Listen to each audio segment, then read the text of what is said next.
மதுரை மண் வந்து எப்போவுமே மத நல்லிணக்கத்துக்கு ஒரு அடையாளமான மண். அதுக்கு எடுத்துக்காட்டு வந்து நம்ம மதுரையில் நடக்கிற கள்ளழகர் திருவிழா தான். இங்கே இருக்கக்கூடிய மீனாட்சி அம்மன் கல்யாணத்தப்ப வந்து முஸ்லீம்ஸ் தான் வந்து அன்னதானம் கொடுக்கறதுலேருந்து நீர்மோர் ஊத்துறதுலேருந்து எல்லா பணிகளையும் அவங்க தான் செய்கிறாங்க. நாங்களும் முஸ்லீமும் வந்து அண்ணன் தம்பியாக வாழ்ந்துகிட்டு இருக்கோம். ஆர்எஸ்எஸ் போன்ற அமைப்புகள், இந்த பிஜேபி அமைப்புலாம் இருக்காங்களே, இவங்க ஒரு செயல் திட்டத்தோட வந்து எங்களெல்லாம் பிளவுபடுத்த வேலை செய்கிறாங்க. இப்போ எங்களுக்குள்ள எந்த இங்கே முரண்பாடும் கிடையாது. அதாவது இது பொதுமக்களோட பிரச்சனை கிடையாது. பொதுமக்கள் இப்பையும் இன்னைக்கு வரைக்கும் இல்லை நாளைக்கும் ஒற்றுமையாக தான் இருக்கிறாங்க. எல்லாரும் மாமே மச்சான் தான் இருக்கிறாங்க. அவங்க பிரியாணி கொடுக்குறதோ நாம் பொங்கல் கொடுக்குறதோ இந்த நாட்டில் காலங்காலமாக நடந்துகிட்டு இருக்கு, இன்னமும் நடந்துகிட்டு இருக்கு. இப்போ நான் வந்து இஸ்லாமிய சமூகத்தை சேர்ந்தவன். நீங்கள் பார்த்தீங்கன்னா இப்போ அந்த ஆசாரி சமூகத்தை வந்து நாங்கள் சித்தப்பா மானே அப்படின்னு கூப்பிட்ற வழக்கம் இருக்குது. அதே மாதிரி நாக்கியர் சமூகத்தை பார்த்தீங்கன்னா மாமா அப்படின்னு கூப்பிடுவோம். இது மாதிரி ஒவ்வொரு சமூகத்துக்கும் எங்களுக்கு வந்து ஒரு உறவு முறை இருக்குது. இது குறிப்பிட்ட ஆளுங்க வேற மாவட்டங்கள்ல இருந்து இங்கே இறக்குமதியாகி அவங்க தான் பிரச்சனையை தூண்டுறாங்க. ராஜா ஒரு தடவை சொன்னார், ஹைகோர்ட்டாவது மயிராவதுன்னு. இப்போ நேற்று நாள் பேசுகிறாரு, இந்த நீதிபதியுடைய பேச்சை மதிக்காதவன், அந்த தீர்ப்பை மதிக்காதவன், அவன் பொதுமக்களாகட்டும் போலீஸாகட்டும் என் காலு செருப்புக்கு சமானம் பேசியிருக்காங்க சார்.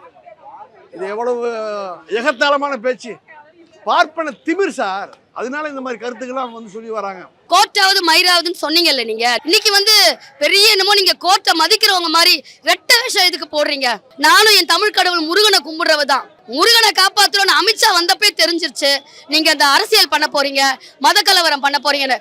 ஒருபோதும் இந்த மண் அதற்கு இடம் கொடாது. கார்த்திகை தீபத்தை கலவர தீபமாக மாற்றக்கூடிய எல்லா வேலையும் வந்து தொடர்ச்சியா வந்து ஆர்எஸ்எஸ், பிஜேபி, பாஜக அணி வந்து தொடர்ச்சியாக செஞ்சுக்கிட்டே இருக்காங்க. வாடா சண்டைக்குன்னு கூப்பிட்றாங்க சார். வம்பு கூப்பிட்றேன், வா சண்டைக்கு, வா சண்டைக்கு. இந்த கிட்னி எடுக்கிறதுக்கு ஒரு படத்தில் அவன் வடிவேல் கூப்பிடுவான் பாரு, வான்னு. அது மாதிரி வம்பு எடுக்கிறாங்க சார். 100 வருஷமா தானங்க ஆர்எஸ்எஸ். நாங்க காலங்காலமா 2000 வருஷமா தீபம் ஏற்றி சாமி கும்பிட்டு தானே இருக்கோம். எந்த பிரச்சனையும் இல்லையே. நீங்க எதுக்கு உள்ள வந்து இப்ப பிரச்சனை பண்றீங்க? பிஜேபி ஆர்எஸ்எஸ்லாம் என்ன நினைக்கிறாங்கன்னா, வட மாநிலங்களில் இப்போ அயோத்தியில் ராமர் கோயிலை கொண்டு போய் வச்சு பாபர் மசூதி இடிச்சு அதை ஒரு இந்தியா முழுக்க ஒரு பெரிய வன்முறை சூழலை உருவாக்குனாங்க. அப்படி ஒரு சூழலை தமிழ்நாட்டில் திருப்பரங்குன்றத்தை உருவாக்க நினைக்கிறாங்க.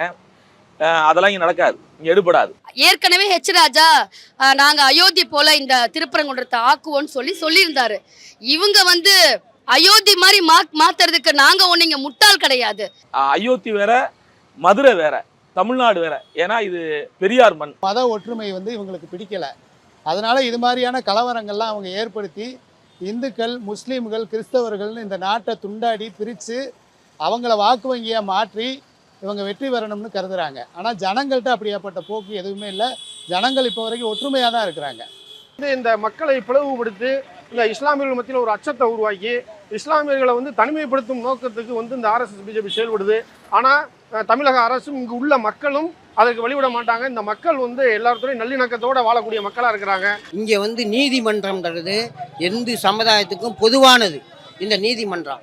ஆனால் அவங்க வந்து பிஜேபி ஆள் வந்துக்கிட்டு என்ன செய்கிறாங்கன்னா ஒரு தீர்ப்பு கொடுத்துருக்காங்க. நீதிபதி சுவாமிநாதன் வந்து ஒருதலை பட்சமாக அது அவருடைய தீர்ப்பு வழங்கியிருக்கிறது. சிறுபான்மை மக்களை ஒடுக்குவதற்காக இவருடைய தீர்ப்பு அதில் வழங்கப்பட்டிருக்குது. கலவர பூமியாக்கி இங்கே பிஜேபிக்கு ஆள் ஊண்டுவதற்காக தமிழ்நாட்டில் இந்த பிஜேபிக்காக சாமிநாதன் துணை போகிறார் என்பதுதான் உண்மை. நாம் பிஜேபியை விரட்டி அடிக்க வேண்டும், சங்கி கும்பலை விரட்டி அடிக்க வேண்டும், சாமிநாதனை உடனடியாக பணி நீக்கம் செய்ய வேண்டும், அவரை அரசு பண்ண வேண்டும். இவர் தான் அரசாங்கமா? இவர் வந்து போய் ஏத்துன்னு சொல்றாரு.